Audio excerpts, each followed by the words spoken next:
Unaware his wife secretly inherited her father's billion-dollar bank, husband abandons his pregnant wife after his mistress faked a pregnancy. The next morning, the bank revelation destroyed him. He didn't just leave. He pointed at her shaking hands, at the tears she tried to blink away, at the ultrasound photo she held like it was her whole future, and he called it a trap. Then he walked out of their small, quiet apartment like it was a cage he had been planning to escape for weeks. That night, Elena Ward stood alone in the kitchen, the faint hum of the fridge the only sound in the room. The fresh ultrasound picture trembled between her fingers. Her husband Daniel had just stood where she was standing now. 30, restless, bitter at his own life, suitcase in hand, eyes already turned towards someone else. "I'm not doing this," he had said, voice hard. "I won't let you tie me down with a baby I never asked for." Behind him, the front door had waited open, suitcase by his side. With one last look full of blame, he stepped into the hallway and didn't look back. He had already made up his mind long before that argument. Tonight was only the moment he finally said it out loud.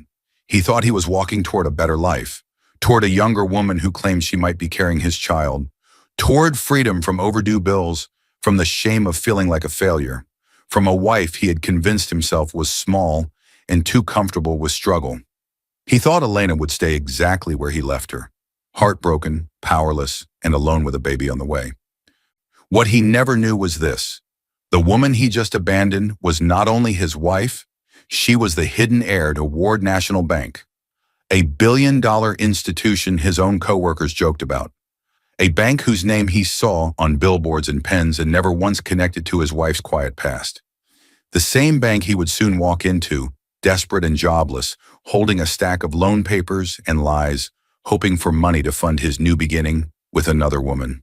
By the time he strutted into that bright marble lobby with Lila on his arm and confidence he didn't earn, someone else was already waiting behind those polished doors. Someone who had cried enough, broken enough, and finally decided to stand in her full power. This is not just a story about a man who chose a lie over loyalty. It's about what happens when the woman he threw away turns out to be the one holding the pen over his future, and the future of every account he thinks will save him. Dear viewers, thank you for being here. If you watch without subscribing, it's like letting Elena's voice be ignored all over again. When you click that button, you stand with every abandoned woman and every unborn child she chooses to protect. Please subscribe now, and tell me in the comments where you're watching from. A sharp sound breaks the silence. A wooden chest snapping shut, the echo tight and final, as if someone is locking away a secret big enough to shake an entire family.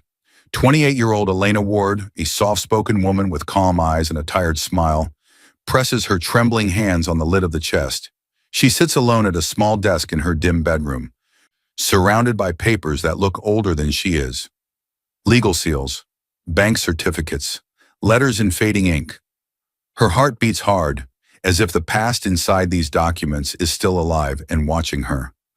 Elena is not just any woman. She is the only child of Michael Ward Sr., the founder of Ward National Bank, a billion-dollar empire he built from almost nothing. In the city, the Ward name is on tall glass buildings, pens, and billboards. People talk about the Ward family like they are distant legends, but very few know the truth, that the quiet woman who lives in this modest apartment is the real heir. Her late father raised her to live humbly, to love deeply, and to never let money control her relationships. He refused to let her grow up spoiled by wealth. Even when she was old enough to understand what he owned, he still made her take part-time jobs, taught her to cook simple meals, and made her take the bus instead of private cars. 2 years ago when he died, he left her everything: the bank shares, the voting power, the right to sit as chairwoman whenever she chose to step into that role. He trusted one lawyer, Grace Hale, to keep the documents safe until Elena was ready. In his final letter, written by his own shaky hand, he told her, "This bank will be yours one day, but never let money define your marriage." That message became her rule, her shield, and maybe, without her knowing, her weakness. Elena has spent years downplaying her background. She tells people her father ran a small financial office. She hides the inheritance papers at the bottom of this chest. She never wears the expensive jewelry left for her, Not even the gold ring her father gave her on her 21st birthday. She walks past Ward National Bank's main building like a stranger. To her, true love was supposed to grow from loyalty, not from money. Today, as she sorts through old letters and legal papers, she sees her father's handwriting again and feels time pull her backward. In her memory, the room brightens. Michael Ward Sr., in his 60s with gentle eyes and work-worn hands, sits beside her at the same desk. He places his rough hand over her younger, delicate one. "Elena," he whispers, "one day this bank will be yours. But promise me something. Don't choose a man who loves money. Choose a man who sees you." She remembers nodding. She remembers believing she would find that man, and she remembers exactly who she thought it was. The flashback fades as the bedroom door suddenly swings open. Daniel Ward, Elena's husband, 30, ambitious and always frustrated, steps into the room with heavy footsteps. His shirt is wrinkled from work, his tie half loosened, his face tight with stress. He works as a clerk in a mid-sized company, always feeling ignored, always afraid of staying stuck at the bottom. Daniel does not know her secret. He has never known. "Are you still going through your father's old junk?" he asks, rubbing his forehead. Elena gently closes the chest and slides the lock into place. "They're not junk, Daniel. They're memories." Daniel scoffs. "Your dad should have left you something real. Not letters in some small office no one's heard of." He waves a hand. "We need actual help right now. Bills are drowning us." There it is, the intentional ignorance. The reason he never guessed the truth. When they were dating, Elena had told him her father ran a modest, independent financial office. Once a coworker joked, "Ward? Like Ward National Bank?" Daniel had laughed and repeated the joke to her, and she'd shrugged and answered, "I wish. Different ward, different world." He never asked again. She stands and lays a gentle hand on his arm. "I know things are hard, Daniel, but we'll get through it." She offers comfort, not money, because revealing the inheritance now, revealing everything, would feel like breaking the promise she made to her father. She wants Daniel to love her for who she is, not what she owns. But Daniel pulls his arm away. "I'm tired of struggling. I'm tired of feeling like a nobody. Everything is on my shoulders and you want me to just get through it." He leaves the room before she can respond, his footsteps echoing down the hallway like warnings she refuses to hear. Elena exhales slowly, her body heavy with secrets. Her phone buzzes quietly. On the screen appears Rena Lopez, 29, her best friend since childhood, and now an accountant in the same company where Daniel works. Bold, protective, and always 2 steps ahead, Rena has seen more of Daniel's work self than Elena has recently. Elena steps out of the bedroom and answers in a whisper. "Hi, Rena." Rena doesn't waste time. "Did you decide what to do with your inheritance yet? Grace told me your father's papers are still untouched. You can't hide it forever." Elena glances toward the hallway, making sure Daniel's out of earshot. "Not yet," she whispers. "He's not ready to know." Rena exhales sharply. "Elena, keeping this secret is going to come back around, and not in a good way." Elena's eyes drop to her stomach, though no one knows the truth yet. Not Rena, not even Daniel. She presses her palm over it softly, almost protectively. "I know," she says quietly. "I just need a little more time." Rena pauses, her tone shifting. "Elena, something feels off. Daniel's been acting strange at work, more closed off, more annoyed. He's been staying late even when there's no overtime." Elena tenses. "Strange how?" Before Rena can answer, a loud thud echoes from the living room. Daniel dropping something heavy on the table, maybe his briefcase, maybe another stack of unpaid bills. A chill crawls up Elena's spine. Rena whispers through the phone, "Elena, you need to be careful. Something is coming." A tight whisper in Elena's mind as she slides the wooden chest back under the bed. What could Daniel be hiding? And why does it already feel dangerous? Daniel slams his hand against his cluttered desk so hard that pens jump and papers flutter to the floor. His 30-year-old face is tight with frustration, his jaw clenched until a muscle jumps beneath his skin. Around him, co-workers lift their heads, startled. From the outside, he looks like a man drowning in his own life. This is Daniel's world. A small, noisy, open-plan office full of ringing phones, clicking keyboards, and people pretending they're happy with their paychecks. Daniel is a clerk in the accounts department, underpaid, overlooked, and tired of feeling stuck. The weight of unpaid bills, a failing car, and the fear of becoming a father he doesn't feel ready to be presses on his chest. He feels small, and he hates it. At the next desk, Tyler Hale, 32, spins slowly in his chair. Tyler calls himself a problem fixer, but in truth, he is the kind of man who lives fast, talks fast, and always has a shortcut that looks good at first and burns later. On the other side sits Evan Morris, 29, timid and easily influenced, always watching, rarely speaking. "Rough morning already?" Tyler asks with a smirk. Daniel rubs his forehead. "Everything's falling apart. Rent, bills, the car. I can't keep doing this, man." Tyler leans back, folding his arms behind his head like life is easy. "You don't need to keep doing this. You need better options, real options." Daniel scoffs. "Easy for you to say. You don't have a landlord breathing down your neck." Tyler's smirk widens. "Who said I'm talking about 9-to-5 options?" Before Daniel can respond, the break room door swings open. That's when Lila Moreno walks in. She's 27, polished, confident, with dark curls and eyes that seem to find a person's weak spot in seconds. She's not a coworker. She sometimes does consulting for Tyler's side projects, the kind he never explains in detail. Lila is the type of woman who understands power, attention, and how to use both. She steps into the office like she owns the air. "This is her," Tyler announces proudly. "Lila, the friend I told you about, the one who helps people fix their lives." Evan shifts nervously and pretends to focus on his screen. Daniel stares, confused but curious. Lila gives Daniel a soft smile, warm in a way that feels too intense for a first meeting. "Tyler says you're going through a lot. I help people find better paths, ways to stop feeling stuck." Daniel laughs bitterly. "Unless you've got a stack of cash hidden in your purse, I doubt you can help me." Lila's eyes glimmer.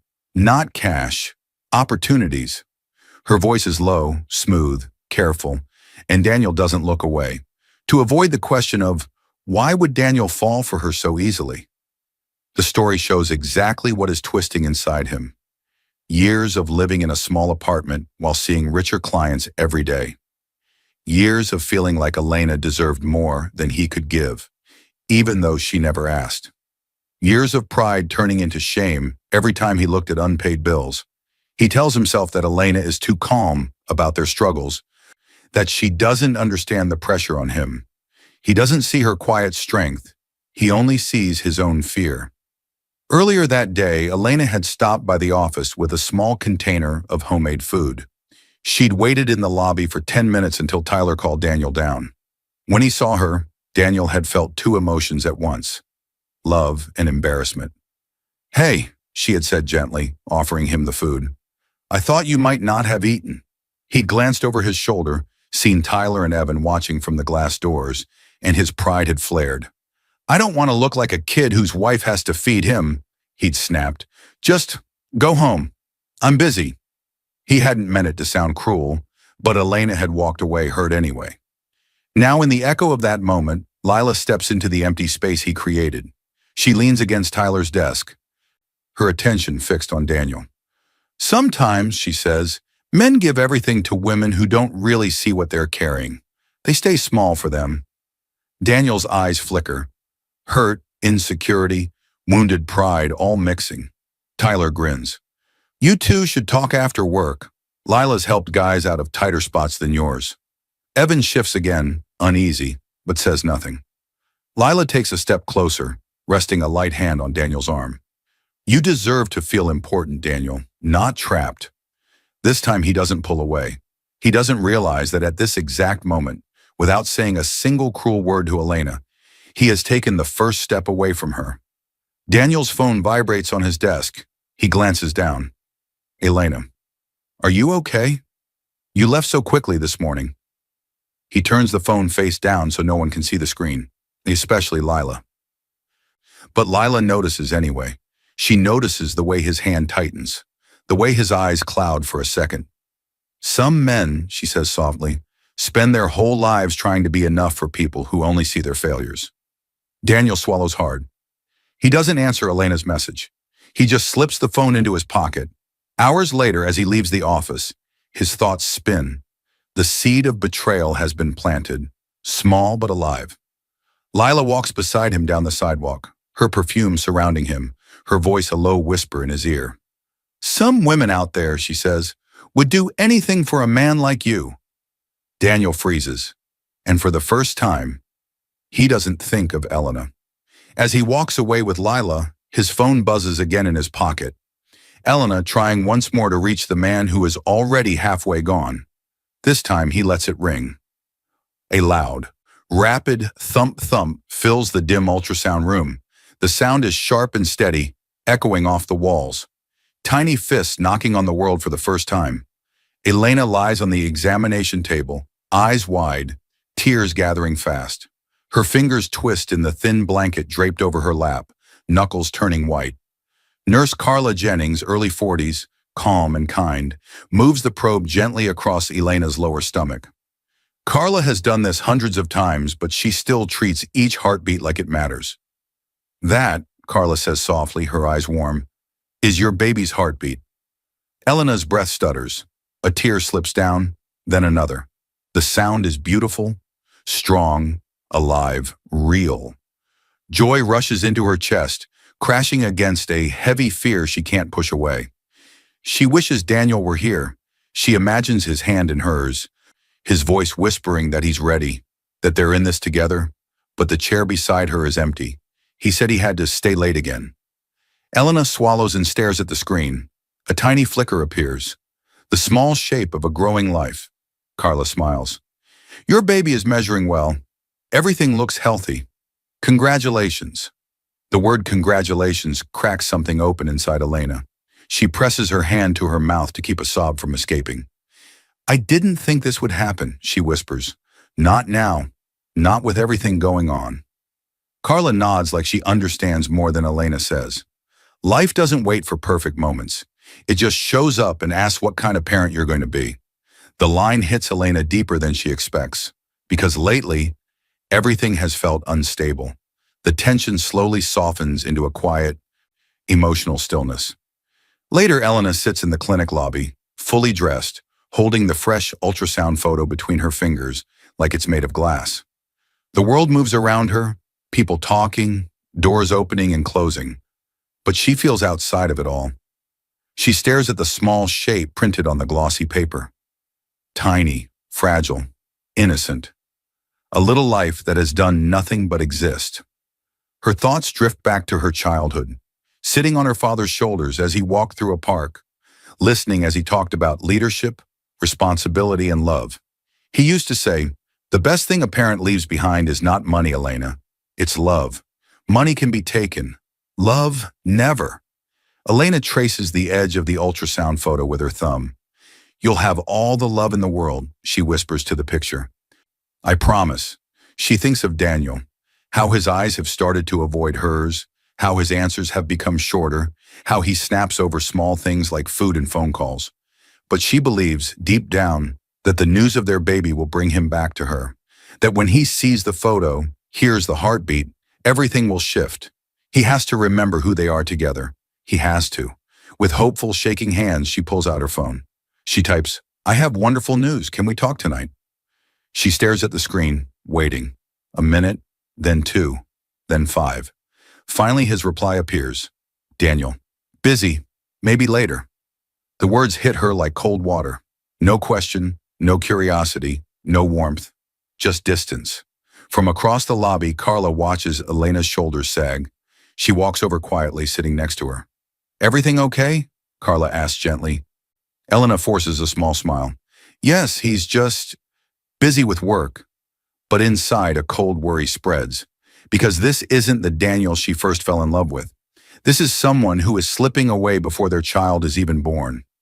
She folds the ultrasound photo carefully, places it in her purse, and stands up, resting a protective hand over her stomach.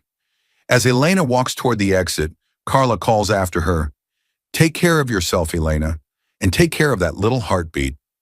Elena nods, but her eyes reveal the truth. Something is wrong, and she feels it. As she steps outside, her phone buzzes again. Not from Daniel, but from Rena. A new message appears on the screen. We need to talk about Daniel. Something's not right. A few weeks have passed since Lila first walked into Daniel's office life. Late-night messages, secret coffees, and one reckless night in her apartment have crossed every line he once thought he'd never cross. Now, as Daniel steps out of the office building after another long day, Lila grabs his wrist on the sidewalk with surprising force. Her eyes are wide, her breathing fast, as if she's been replaying one sentence in her mind all afternoon.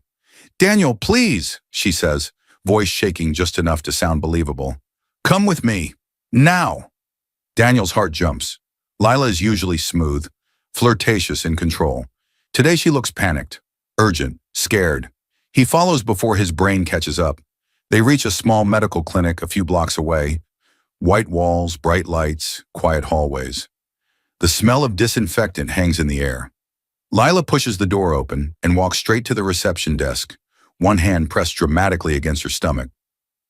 "I think I'm late," she says loudly. Behind the desk sits Megan Riley, 25, soft-spoken and observant. She has worked here for 3 years. She knows how real fear looks, and she knows when someone is putting on a show. "Name?" Megan asks calmly. Lila hands over her ID without looking at Daniel.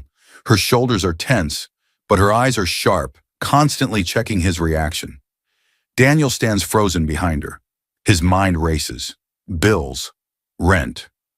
The ultrasound Elena showed him earlier that week in his imagination. Though she hasn't yet, the pressure he already feels. Not more responsibility. Not another life depending on me. "Daniel," Lila says softly, turning toward him, hands still on her stomach. "I didn't want to scare you, but I think I'm pregnant." The words hit him like a punch to the chest. "Pregnant?" he stammers. "Are you sure? I mean, how do you know?" Lila lowers her eyes, playing the part perfectly. "Because I know my body. I'm never late like this. You know what that means." The truth. She is not late. Her app shows her cycle is perfectly normal, but Daniel doesn't know that. Megan hands Lila a clipboard. "Please fill this out. We'll do a test and speak with you." Lila nods, taking the form with trembling fingers that are only half fake. Daniel runs a hand through his hair, pacing slowly. "This can't be happening. Elena will—" "I'm not like your wife," Lila cuts in, her voice low so only he hears. "I don't want to trap you. If this is real, I'll figure it out. I just needed you to know." Her words wrap around his deepest fear, that every problem in his life is another chain. To show why Daniel believes her so quickly, the story sits inside his fears. He remembers the small apartment he comes home to, the peeling paint, the humming fridge, the envelope of unpaid bills on the table. He remembers Elena's calm face when she says they'll manage somehow.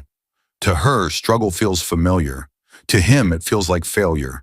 He thinks of the life he thinks he deserves, a nicer car, a better home, being respected instead of pitied. Lila has spent weeks whispering that version of his future into his ear. Now she adds one more hook. "I would never use a baby to lock you down," she says, eyes shining. "If you stay with me, it's because you choose me, not because I force you." Daniel's chest tightens. He doesn't notice that every sentence starts with "I." He only notices that she is offering him something Elena never did, a story where he is the one in control. Lila sits to fill out the clinic form and quietly slides her phone under the clipboard. Megan, from her desk, catches a glimpse of the screen. A period tracking app, dates neatly recorded, nothing late, nothing unusual. Lila's thumb hovers over the entries. Delete, delete, delete. In seconds, she creates the illusion of being weeks behind. Megan's brows pinch for a brief moment. She says nothing, but something in her professional mind takes note. And later, when a private investigator comes with a legal request, that memory will matter. Lila finishes the form and stands. "Here," she says to Megan, voice trembling. I need to know for sure." Megan nods. "We'll call you in a moment." Daniel paces the waiting area, running through every dark thought. "I can't handle this," he whispers to himself. I can't afford another burden. I can barely breathe as it is. Lila looks up at him, eyes glassy and perfect. Maybe this is a sign, she says quietly. Maybe life is telling you that you're meant for something different, that you shouldn't spend your whole life with someone who doesn't understand your dreams. He stops pacing. He thinks of Elena bringing him homemade lunch, of the old chest she keeps in their bedroom, of the way she always talks about enough instead of more. He twists those memories into a story where she is the problem and not his own pride. For the first time, he lets a new thought in. Maybe Elena isn't the future I want. Just as Megan calls Lila's name to go for the test, Daniel's phone buzzes. Elena, Daniel, can you come home early tonight? I really need you. It's important. He stares at the message. He doesn't reply. Lila leans close, lips almost brushing his ear. Whatever happens today, she whispers, we'll handle it together. You don't have to stay where you feel trapped. He exhales shakily, half fear, half temptation, and he follows her deeper into the clinic. Not knowing this lie is about to push him into the worst decision of his life. As Megan watches them disappear down the hallway, she frowns and murmurs to herself, this is going to end badly, for someone who doesn't deserve it. The front door slams so hard the walls shake.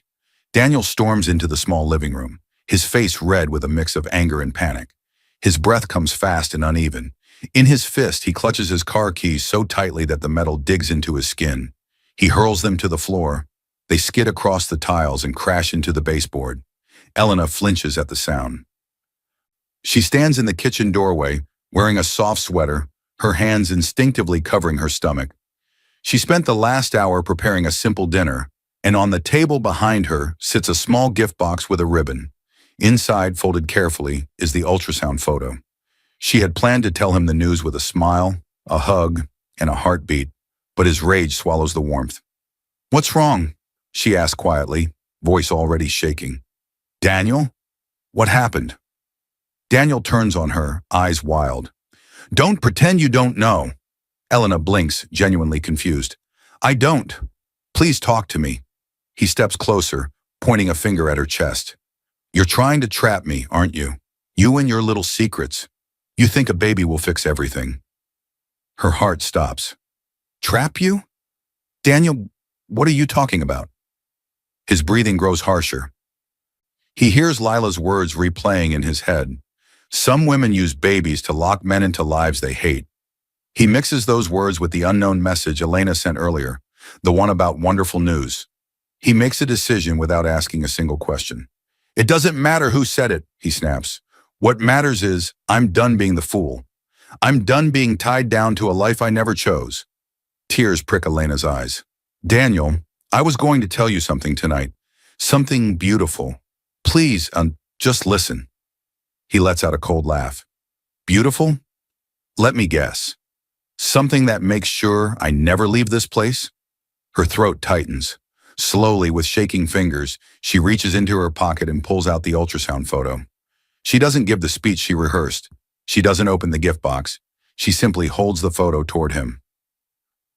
I'm pregnant, she whispers. The room goes silent. Daniel stares at the photo, at the tiny shape, the black and white image of the child he helped create. For a brief second, something soft flashes in his eyes. Then fear crushes it. Not joy, not love. Fear. Elena watches him, waiting for anything. A smile, a tear, a word of comfort. Instead, Daniel takes a step back, as if she just handed him a threat. I knew it, he mutters. You're just like everyone warned me, trying to lock me in. Her voice breaks. Daniel, no. I didn't trap you. I only found out today. I was happy. I wanted to share this with you. He shakes his head, words tumbling out fast. I can't do this. I can't be chained to a kid. I'm already drowning, Elena. I can't breathe in this life. And now you want me to pretend I'm excited? Tears spill down her cheeks. You're the father. This is our child. Please, don't talk like this. I don't want this, he says. Almost everything inside her breaks at once. Her mind pulls her into a sudden flashback. She is younger, sitting on a porch swing beside her father. The evening sky is orange, the air gentle. Michael Ward Sr. looks tired from work but peaceful. Choose a man who sees your worth before the world does, he tells her. Some men will only value what they can take. Your time, your energy, your loyalty. Don't give them your future too. Back then she smiled and said, I will. Now as she looks at Daniel, the man she chose, she sees the warning made real. Daniel marches to the closet and yanks out a suitcase. Elena stares, stunned, as he throws clothes into it in rough handfuls. Daniel, please, she sobs. Don't leave like this. We can talk. We can get help. We can figure out the money. I'll go back to work full time. There's nothing to fix, he says flatly. I don't want this life. I don't want this baby. I'm done. He zips the suitcase shut. Elena reaches for his arm with trembling hands. Don't walk out on your child. Even if you're angry with me, he jerks away. You'll be fine. You always are. You have your quiet little world. Keep it. The front door swings open. Standing there is Mrs. Havers, their landlord, early 60s, carrying a basket of folded towels. She had been about to knock, but the sound of shouting froze her in place. Daniel, she asked softly, what's going on? Are you leaving? He doesn't even look at her. I'm done, he says, pushing past. I won't be back. His footsteps echo down the hallway. Mrs. Havers turns to Elena, shocked. He said he won't be back, she whispers, almost as if she doesn't believe it herself. The words bounce around Elena's mind like broken glass. Won't be back, won't be back, won't be back. Her knees give out, and she collapses into the nearest chair, clutching the ultrasound photo to her chest. Silent sobs shake her whole body as the home she built with him feels suddenly hollow. Mrs. Havers sets the towel basket down and kneels beside her. Child, she says gently, laying a comforting hand on her shoulder, you can't carry this alone. Your father trusted a good lawyer, remember? That woman who came to the funeral? Grace? You need to talk to someone like that. Someone who knows your worth. Elena swallows hard, tears blurring her vision. For the first time since Daniel walked out, the name Grace Hale feels less like a distant contact and more like a lifeline. As the apartment falls quiet, the ultrasound photo rests on the table beside Elena's phone. And on the screen, an unread message from Rena waits. Call me as soon as you can. It's about Daniel. The heavy glass door of the law office swings inward as Elena pushes it with more force than she intended. Her breath is uneven. Her eyes are swollen and red. One hand grips the ultrasound photo so tightly the edges are bent. The other clutches her small handbag like it's the only thing holding her together. Her world has just split in two, before Daniel walked out and after. A receptionist looks up in surprise, then softens. Mrs. Ward, Ms. Hale is expecting you. You can go right in. Elena nods silently and walks down the quiet hallway. Every step echoes like a reminder. He left. He really left. She reaches the office door marked, Grace Hale, Family Law and Estate.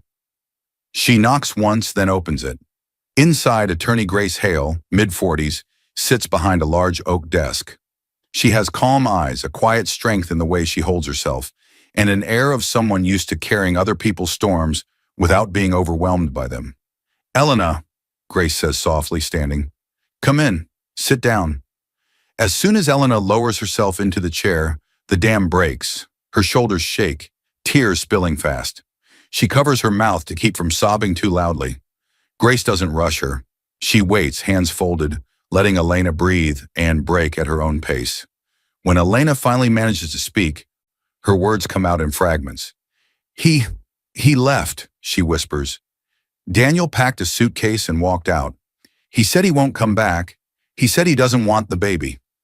She opens her hand and places the wrinkled ultrasound photo on Grace's desk.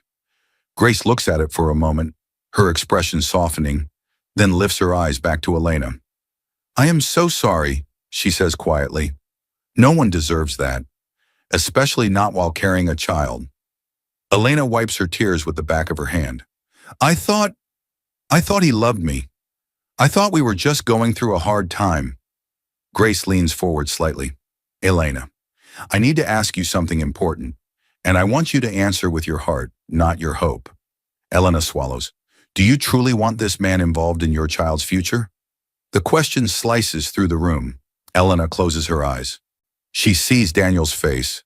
Not the man who once held her hand in crowded buses and laughed with her on cheap date nights, but the man who called their baby a trap and walked out without looking back. Her voice is small but steady. "No," she says. "I don't." Grace nods like she expected that answer. Grace stands and walks to a tall metal file cabinet in the corner. She unlocks it, slides open a drawer, and reaches inside to pull out a thick, sealed folder tied with a ribbon. She carries it back to the desk and sets it gently in front of Elena. "This," Grace says, "is something your father asked me to keep safe for you." Elena's breath catches. "My father?" Grace nods. 2 years ago, before he passed, Michael came to see me. He knew his health was failing. He told me about Ward National Bank, about the shares, about the control clauses. He also told me one more thing, that he didn't want the world to know who his heir was until you were ready. Tears rise again in Elena's eyes, but this time they're mixed with something else. A deep ache for the man she lost. "Why didn't you tell me earlier?" she whispers. Grace's gaze is gentle but firm. "Because your father gave me clear instructions. He said I was to reveal the full extent of your inheritance only if one of two things happened. You chose to take your place at the bank, or you came to me because someone threatened your future." She pauses, letting the weight of that sink in. "When you called me last night," Grace continues, "and I heard your voice break, I knew the moment he was afraid of had arrived." Elena looks down at the folder. Her hands shake as she reaches for the ribbon. Grace unties the ribbon and opens the folder. Inside, neatly arranged, are legal documents, bank contracts, share certificates, and letters with Michael's familiar handwriting. Each page is a piece of a life she's tried to pretend she didn't have. Grace turns the first page toward Elena and taps it lightly. "Your father left you majority control of Ward National Bank," she explains. "Not just shares, not just a small percentage, majority. On paper and legal terms, you are the controlling owner. The board has been honoring his request to keep your identity private. The CEO manages daily operations, but you hold the real power." Elena stares, stunned. "I own it?" "You are it," Grace says softly. "Daniel doesn't know who he walked away from. He left a woman he thought was powerless. He doesn't realize he left the chairwoman of the bank he is about to need." Elena's heart pounds. For a moment, everything tilts. She sees herself not as the abandoned wife, but as someone her father trusted with an entire legacy. Before she can form words, a sudden knock lands sharply on the office door. Grace frowns. "Come in." The door opens and investigator Jonah Pierce, mid-30s, tall and composed, steps inside. He carries a neutral expression, but his eyes are sharp, the kind that notice everything and forget nothing. "Grace," he says, "sorry to interrupt, but we have a situation." He looks at Elena with quiet respect. "Mrs. Ward, I'm Jonah. Your father hired me years ago for due diligence cases at the bank. Grace asked me to look into Daniel after your call." Elena's fingers tighten around the edge of the folder. "What did you find?" she asks. Jonah steps closer and places a sealed envelope on the desk. "Information about Daniel," he says calmly, "and about the woman he left you for." His next words freeze Elena completely. "You need to see this. It changes everything." Grace closes the inheritance folder gently, leaving it beside the new envelope. Two parts of Elena's life, her past and her present, now sit side by side, waiting to be opened. Investigator Jonah Pierce drops the thick envelope onto Grace's desk. The sound is sharp, making Elena flinch. Grace sits beside her now, not across from her, a quiet sign that she is on Elena's side. "Elena," Jonah says, his voice steady, "what I'm about to show you will hurt, but knowing the truth will help you make clean decisions." Elena nods, though her hands are shaking. "I want to know." Jonah slides the envelope toward her. She opens it, pulling out a stack of printed screenshots. The first page is full of message bubbles. At the top, Lila Moreno. Underneath, Daniel Ward. Elena reads slowly, "Lila, you deserve better than a life of struggle. You shouldn't be stuck with someone who holds you back. Daniel, I feel trapped. She doesn't understand what I want. You do." Lila, "I would never trap you. I'd give you freedom, not chains." Elena's chest tightens. Her eyes blur, but she forces herself to read. Lila, if something happens, if we have a baby, I'll never use it against you. Daniel, anything is better than this life. I just want out. Elena lowers the paper, tears spilling silently. Jonah's voice is gentle. These were pulled from his work phone. Rena helped. She saw him using the phone carelessly and alerted us. She gave written permission for the IT team to retrieve recent deleted messages he sent over company systems. That's how we got these. Grace squeezes Elena's shoulder. You're not crazy, she says softly. He really was looking for a way out.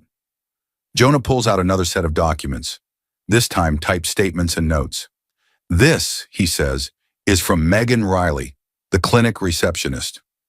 Elena frowns, trying to place the name. Jonah explains, she's the one who checked in Lila the day she dragged Daniel to the clinic. He hands Elena the page. Elena reads, Patient Lila Moreno claims she might be pregnant. She appeared more focused on the man with her than on the actual consultation. She requested a test but left before we could perform or confirm anything. Her menstrual tracking app, which she had open while filling forms, did not show a missed period at that time. Elena looks up stunned. So, she never had proof? Jonah nods. There is no medical record of a positive test, no follow-up appointments. Her so-called pregnancy was built on timing, performance, and emotional pressure. He sets down a photo, a still from the clinic's security footage. Lila sits in the waiting room, tilting her phone under the clipboard. Even in the grainy image, you can see her deleting entries, then clutching her stomach as Daniel watches. Elena's fingers tremble as she covers her mouth. A sob escapes. It was all a lie, she whispers. She lied about a baby, and he believed her more than he believed me. And our real child. Grace leans closer. That is not a reflection of your worth, she says. It is a reflection of his choices. Elena stares at the evidence. Messages, statements, photos. She remembers the look in Daniel's eyes when she showed him the ultrasound. How quickly he called it a trap. How fast he grabbed a suitcase. He never asked her for the truth. He never asked anyone. He chose the story that allowed him to run. Her father's voice echoes in her mind again. Some men only value what they can take. When they're done taking, they leave. She inhales slowly, wiping her tears with controlled movements. I needed to see this, she says quietly. I needed to stop wondering if I pushed him away. You didn't, Jonah says simply. He was already walking out. Lila just gave him a shortcut. Jonah reaches back into the envelope and pulls out one more document. This last piece, he says, is where your worlds cross. Your marriage and your bank. He slides the paper to Elena. It's a printed online form from Ward National Bank's internal loan system, flagged by the bank's risk team and forwarded to Grace because of the Ward family name attached. At the top, applicant Daniel Ward, requested amount high, stated purpose, new business venture, joint future plans. In the section labeled marital status, Daniel has checked the box and typed, separated, preparing to remarry. Elena's heart stumbles. Preparing to remarry, she whispers. He submitted this yesterday, Jonah explains.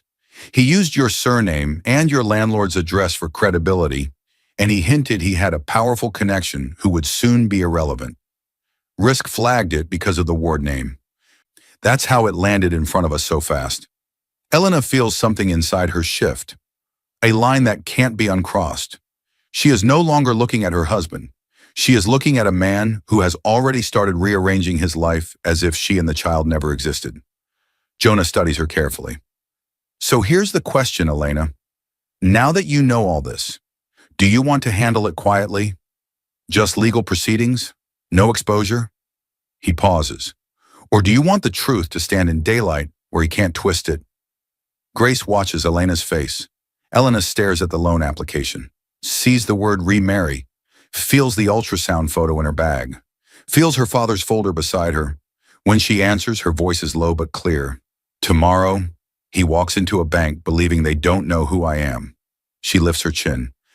I want him to see the truth where he cannot spin it, not in private, in public. Jonah's eyes narrow, impressed. Grace gives a small, proud nod.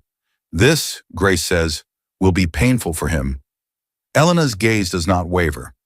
He made choices, she says. Let him meet the consequences. Jonah gathers the papers and slips them back into the envelope, leaving one copy for court. Then we'll arrange it, he says. The branch has already scheduled him for an in-person review because of the loan size. We'll make sure you're there. Not as his wife, but as the bank's true chairwoman. Elena exhales slowly. Grace closes Michael Ward's inheritance folder and sets it beside the envelope of Daniel's lies. Tomorrow morning, Grace says quietly, you won't be the one begging anymore. As Elena leaves the office that evening, a black sedan from the bank's fleet waits at the curb, ready to pick her up at sunrise the next day. A stack of papers slams onto the small dining table in Elena's apartment. The sound echoes in the quiet room like the starting shot of a race that can't be stopped. Elena stands over the table, breathing slowly, her movements careful, controlled. The redness in her eyes has faded to a steady firmness. The ultrasound photo sits beside the inheritance folder in a neat pile of legal documents. Across from her sits Rena Lopez, 29. Her dark hair is pulled back, and her eyes hold a mix of anger and fierce loyalty. She has changed out of her work clothes into a simple sweater, but the energy around her is the same, protective and sharp. Elena, Rena says softly, I still can't believe he walked out like that. But I'm proud of you for going to Grace. Your father would be too. Elena doesn't cry, not anymore. Her face is calm, almost too calm. The kind of calm that comes after a heart breaks, heals over, and turns into armor. She starts organizing the papers into sections. Divorce petition, custody filings, financial evidence. Each page feels less like paper and more like a piece of a boundary she should have set long ago. Are you sure, Rena asks, that you want to face him in public? At the bank? Elena pauses, then looks up slowly. This is not about revenge, she says. It's about truth. He chose to lie in public. He chose to apply for a loan using my name and my landlord's trust. He brought this into the open first. I'm just finishing what he started. Rena studies her for a moment, then nods. It's not mercy you're giving him, Rena says. It's reality. As Elena folds another document, her mind drifts to softer days. Evenings when she and Daniel dreamed about a little cafe of their own. Mornings when he woke her with coffee and jokes. Nights when money was tight, but they held each other like that made them rich. She remembers the promise rings, the whispered vows, the way he used to say, we'll make it even if we start from nothing. She wonders when we turned into I for him. She remembers his face when she told him about the baby, the anger, the fear, the accusation. She remembers him calling their child a trap and walking out anyway. Her father's warning runs through her mind again like a quiet line of truth. Choose a man who sees your worth before the world does. She thought she had. She was wrong. Now, she isn't just a wife. She's a mother. She's an heir. She's a woman finally willing to step into the power she never wanted to use. Rena places a hand over Elena's. You don't deserve what he did, Rena says, and he doesn't deserve to keep living like he's the victim. Elena nods once. He won't. Rena leans back in her chair, folding her arms. Does he still have no idea about the bank? About what you really own? Elena closes the folder and slides it into a sleek leather envelope from Grace's office. The motion is slow, deliberate, like sealing a door that will not reopen. No, Elena says quietly. To him, I'm still the woman from the small financial office family. Tomorrow he meets the truth. Rena lets out a low whistle. He's walking into that bank thinking they'll save him. Tomorrow, Elena replies, he learns that the person he abandoned is the one reviewing his future. She stands, gathering the documents, and places them in her bag. In the corner of the room, the lamp casts her shadow against the wall. Not small, not fragile, but tall and defined. Suddenly her phone buzzes on the table, a message from an unknown number. She taps it open. A photo appears. Daniel and Lila at dinner, his arm around her shoulders, both of them smiling like nothing in the world is wrong. Timestamp? Tonight. Rena gasps. He's out celebrating while you're here picking up the pieces. Elena's jaw tightens. Her eyes harden. No, she says softly. I'm not picking up pieces. I'm building something new. She looks at the photo one last time, then locks her phone. Tomorrow morning, she whispers, more to herself than to anyone else, he will lose everything he thought he could use to erase us. Outside the apartment window, headlights flash. The black bank car waiting beneath the streetlight, ready to drive Elena to Ward National Bank at sunrise. Daniel Ward pushes open the glass doors of Ward National Bank's main branch with a kind of confidence he hasn't felt in weeks. He pulls Lila's hand as they walk in together. His chin is lifted, his chest puffed out. He clutches a folder of loan documents, printouts, and plans, the blueprint of the new life he believes he deserves. Lila walks beside him in a new dress he helped pay for with borrowed money. She smiles, but her fingers tap against her purse nervously. She likes the idea of this future, but deep down she knows it depends on one thing: the bank saying yes. The lobby is wide and bright, with polished floors, quiet conversations, and the soft hum of printers and counting machines. People stand in elegant lines talking softly. Daniel steps up to the front reception. I'm here for a high-value loan appointment, he says. I submitted everything last night. They said a senior officer would review it. The banker behind the desk, Colin Rivers, late 20s, checks his screen. His expression shifts almost invisibly when he sees the name. Yes, Mr. Ward, Colin says. Your request is marked as high risk due to the amount and your current employment status. Our protocol is that the chairwoman personally reviews cases that touch the Ward family name. Daniel snorts. Chairwoman? Fine. Whoever she is, she'll see I'm serious. I've got plans now. He glances at Lila, as if expecting her to glow with pride. She forces a smile. Two security officers, both tall, both in dark suits, step a bit closer, not aggressive, but alert. Please wait here, sir, one of them says. The chairwoman has already been notified. Daniel frowns. Is all this really necessary? I'm not asking for charity. I'm offering a solid business plan. Colin's voice stays polite. Of course, sir. It's just procedure.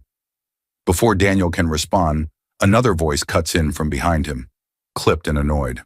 Procedure? He used our company name as leverage for this loan. Daniel stiffens and turns. Standing a few feet away is Roger Kemp, his boss, early 50s, in a tailored suit. Roger's jaw's tight. His presence alone makes nearby employees straighten. Mr. Kemp? Daniel stammers. What are you doing here? Roger holds up a printed email. I was called by the bank's risk department.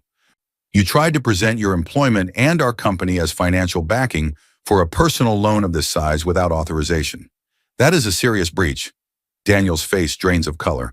I just mentioned I was valued at the company. You lied, Roger says flatly. We'll deal with this after your appointment with the chairwoman. The air thickens. People nearby fall silent, sensing something heavy unfolding. Then the double doors at the far end of the lobby open. Everyone turns. Walking through those doors is Elena Ward. She is dressed in a fitted, simple suit with no flashy jewelry, her hair pulled back neatly. But there is something different about her now. A quiet authority in each step, a calmness that doesn't beg or bend. The slight swell of her pregnancy is visible beneath the jacket, but it doesn't make her look vulnerable. It makes her look unshakable. Colin straightens. Madam Chairwoman. Security steps respectfully aside. Staff lower their gazes. Even Roger shifts to give her room. Daniel's mouth falls open. Elena, he breathes. She stops several feet in front of him, her expression unreadable. Colin addresses her. This is Mr. Daniel Ward, here for the high-value loan application we discussed. Daniel looks from Colin to Elena, confusion battling panic. Chairwoman, what is he talking about? Elena, what are you doing here? She looks him in the eyes, not as his wife, not as the woman who cried on their kitchen floor, but as the person her father raised her to be. I am the chairwoman, she says, her voice clear and calm. My father built this bank. I inherited it. You walked out on your wife, Daniel. You also walked out on the owner of the bank you're trying to use. A low murmur ripples through the lobby. Lila's face drains of color. Roger's eyes widen as he realizes who she truly is. Daniel staggers back a half step. You own this. Since when? Why didn't you ever tell me? Elena doesn't flinch. You never cared enough to ask, she replies. You were too busy resenting what you didn't have to notice what was already in your home. Elena opens the briefcase she carries and takes out a file, handing it to Colin. Please attach this to his application, she says. Colin opens it, his expression tightening as he reads. With each page, the picture becomes clearer. Copies of Daniel and Lila's messages, Megan Riley's statement about the fake pregnancy, a timeline of Daniel's abandonment, his loan form listing separated and preparing to remarry, documentation of his false use of his employer's name. Colin hands the file to Roger. Roger reads quickly, his face growing more furious. He looks at Daniel. You used company email, company time, and my name to forge credibility for this loan? He says. You lied about your position and stability. Daniel lifts his hands helplessly. I just needed a way out. I was going to pay it back. You're done, Roger cuts in. You're terminated, effective immediately. HR will send your formal notice by email. The words land like a hammer. Lila slowly edges away from Daniel, her posture changing. She looks at Elena, then at the security officers. I didn't know it was her, she mutters under her breath. You thought you could pretend to be pregnant and walk into a new life on someone else's name, Elena says calmly. You miscalculated. Lila glares at Daniel. You told me she was just some broke girl with a dead dad and no options. You made me believe you were trapped. She steps back. I'm not going down with you, she says, voice cold. I don't date unemployed men with no future. She turns and walks out through the glass doors, heels clicking, not once looking back. Daniel watches her leave, panic rising in his throat. He lunges toward Elena. Please, he begs, voice cracking. Elena, I'm sorry, I didn't know. If I had known, her eyes flash. If you had known I was rich, she says softly, you'd have treated me better. You'd have stayed. That doesn't sound like love, Daniel. That sounds like greed. The entire lobby is quiet. Security steps in closer, but they don't touch him yet. Daniel's shoulders collapse. Please, he whispers. Don't do this. Don't destroy my life like this. Elena looks at him for a long moment. You did this, she replies. Not me. She nods once to security. Reject the application, she tells Colin. Flag his name in our system as high risk and unethical, and send the full file to Attorney Grace Hale. She'll handle the rest. Yes, Madam Chairwoman, Colin says. Security takes Daniel gently but firmly by the arms. He struggles. Elena, please. Elena, I'm the father of your child. She lifts her chin. You were, she corrects. But our child deserves better than a man who runs from responsibility and believes lies without checking the truth. They escort him toward the exit as customers and staff watch in heavy silence. Daniel's voice breaks. Please don't let this be the end, Elena. But she doesn't follow him. She doesn't chase. She doesn't explain herself. She stands in the center of her bank, not small, not hidden, as the doors close behind him. Roger approaches her carefully. Madam Chairwoman, he says, if there's anything our company needs to do in terms of documenting his misconduct, we'll cooperate fully. Thank you, Elena replies. Grace will contact your HR department. She closes her briefcase with a soft click. Have the legal documents prepared, she says quietly to no one in particular. But Colin hears, and so do the watching staff. Divorce, full custody, appropriate financial responsibility. The court needs to see exactly who he chose to be. Around her, the lobby slowly returns to motion, but everyone knows they've just witnessed a life shatter. This is not the end of Daniel's fall. It's just the most public part. Later that day in Grace's office, a new stack of papers is stamped and filed. Summons, petitions, and evidence bundles, all moving toward the same place, the courtroom. Several weeks later, the large wooden doors of the courthouse swing open and Daniel Ward steps inside. He wears an ill-fitting suit. His hair is messy, his eyes hollow from sleepless nights. Since the bank incident, he has lost his job, his lover, and his reputation. 2 courthouse security officers walk behind him, not because he's dangerous, but because they've seen men in his state before, desperate, unsteady, clinging to the last hope of mercy. Inside the courtroom, The benches are half full, a mix of curious locals, a few bank employees, and staff from Daniel's former office. Word about the bank confrontation spread faster than any rumor. Some people are here out of concern. Others come to see if the stories were true. At the front, on the raised platform, sits Judge Roswell, early 50s, known for being firm but fair. He flips through the thick file in front of him, reading page after page, his expression growing heavier. On the right side of the courtroom, at the petitioner's table, sits Elena Ward. She is dressed in a simple black dress and a neat blazer. Her pregnancy is more visible now, but she carries it with quiet grace. Her hands are folded calmly on the table. Beside her sits Grace Hale, composed, attentive, several organized folders and tabs laid out in front of her. On the left side sits Daniel, alone. Lila is nowhere in sight. She sent a short message weeks ago. "We should take a break. I need to think about my life." She never called again. Daniel's eyes keep drifting to Elena. She no longer looks like the woman who begged him not to leave. She looks like someone who has accepted what she cannot change.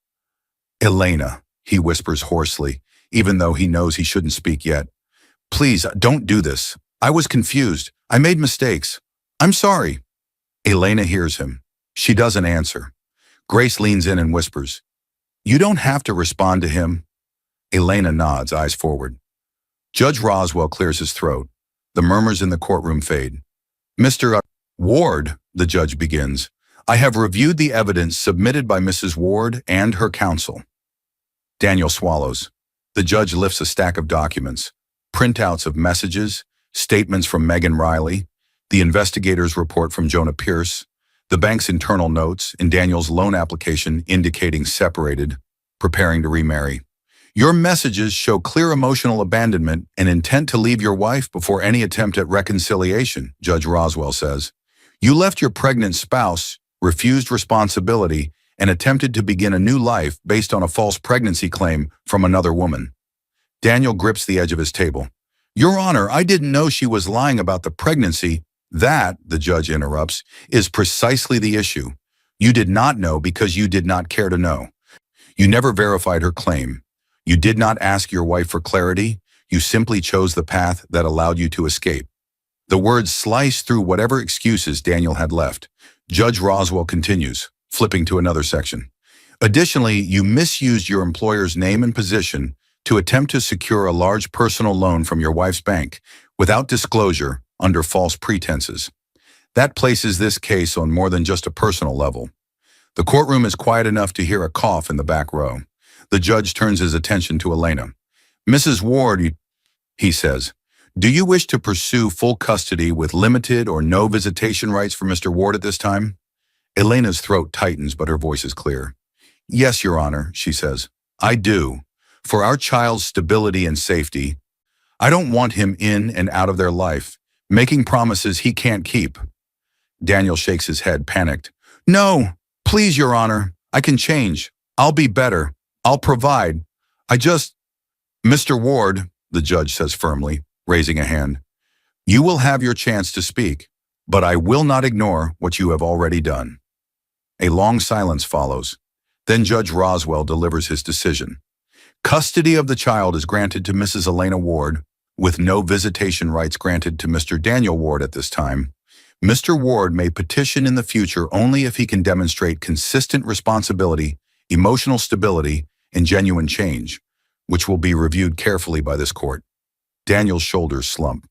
"Furthermore," the judge continues, "the divorce is granted, and due to your actions, abandonment, deceit, and attempted financial manipulation, you are ordered to pay financial support. The specific amount will be calculated based on your remaining earning capacity and assets, such as they are." He slams the gavel once. "Court is adjourned." The sound is final. Daniel sinks into his chair, trembling. The room begins to empty. People stand, chatter, and drift toward the doors, leaving him in the wreckage of the life he tried to rebuild on lies. Elena stands slowly. Grace starts gathering the documents, slipping them neatly into her briefcase. Daniel forces himself to stand and stumbles toward Elena. "Elena, please," he begs, voice raw. "Please don't take everything from me. I know I was wrong. I know I hurt you. I know I failed. Just don't let this be it.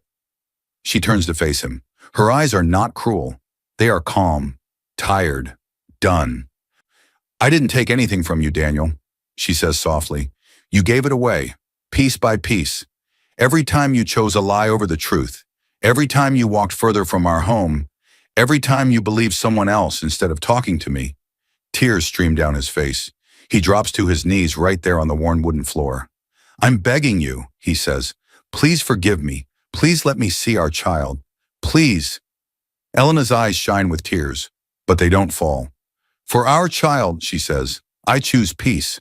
They deserve a life without chaos, broken promises, or watching me get hurt over and over again. She pauses, her voice barely more than a whisper. For myself, she continues, I choose to walk away. She steps past him. As she moves toward the courtroom doors, security keeps an eye on Daniel, making sure he doesn't follow. The final image inside that room is Daniel Ward, the man who thought he could trade his wife for a better life, now kneeling alone, broken, with no one left to speak for him. Outside, the sunlight spills across the courthouse steps. The air feels lighter than it has in months. Elena walks down slowly, one hand resting on the side rail, the other cradling her stomach. Grace and Rena wait at the bottom, eyes full of quiet pride. Rena rushes up and hugs her gently. It's over, she whispers. You did it. Grace nods. You protected yourself and your child. Elena looks up at the sky for a moment, letting the warmth touch her face. She thinks of her father's voice, his hands, his laugh, of the chest of documents she once hid in a dim bedroom, of the bank lobby where she finally stood in her full identity. She places her hand over her stomach. To my child, she whispers, you will never grow up thinking it's normal to be treated as less. You will know love. You will know safety. You will know that we are enough. The wind moves gently through her hair. For the first time in a long time, she breathes without feeling like something is pressing on her chest. She is free. She is powerful. She is enough. As Elena turns toward the waiting car, Jonah Pierce steps forward from the side, holding a small sealed envelope. Elena, he says quietly, there's one more thing. It's about Daniel's future, and what happens if he keeps trying to play games with money he doesn't have. Elena takes the envelope, her eyes calm. Whatever it is, she says, let it come. I'm ready now. She turns, steps into the car, and the door closes softly. The story doesn't end with Daniel's destruction. It ends with Elena's decision to live fully, for herself and for the life growing inside her. I hope you enjoyed watching it as much as I enjoy creating it. Like, share, and comment on the lessons you've learned. Let me know where you're watching from in the comments below. See you in my next video.